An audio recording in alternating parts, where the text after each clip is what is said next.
ഭവനരഹിതരായുള്ള മക്കൾക്ക് വേണ്ടി പ്രാർത്ഥിക്കുന്നു. സ്ഥലമില്ലാത്ത മക്കൾക്ക് വേണ്ടി പ്രാർത്ഥിക്കുന്നു. സാമ്പത്തിക ബാധ്യതകൾ വിഷമിക്കുന്ന മക്കൾക്ക് വേണ്ടി പ്രാർത്ഥിക്കുന്നു.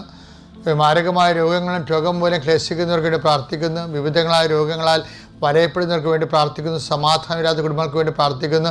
ഭാര്യാഭർത്താക്കന്മാരിൽ അകന്ന് കഴിയുന്നവർ, പിരിഞ്ഞു കഴിയുന്നവർ, ഒരുമിച്ച് ജീവിക്കാൻ ആഗ്രഹിക്കുന്നവർക്ക് എത്രയും വേഗം ജീവിക്കാൻ വേണ്ടി പ്രാർത്ഥിക്കുന്നു.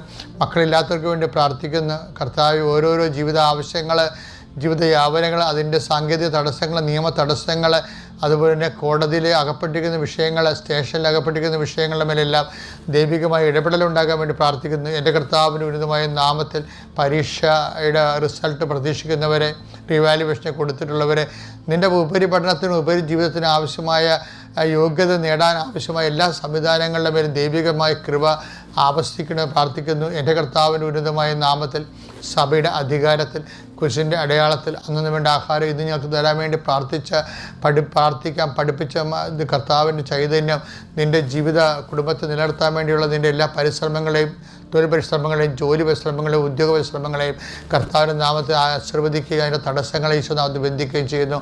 നിത്യം പിതാവും പുത്രനും പരിശുദ്ധാത്മാവും സ്തുതിച്ച് നയിക്കുവാമേ.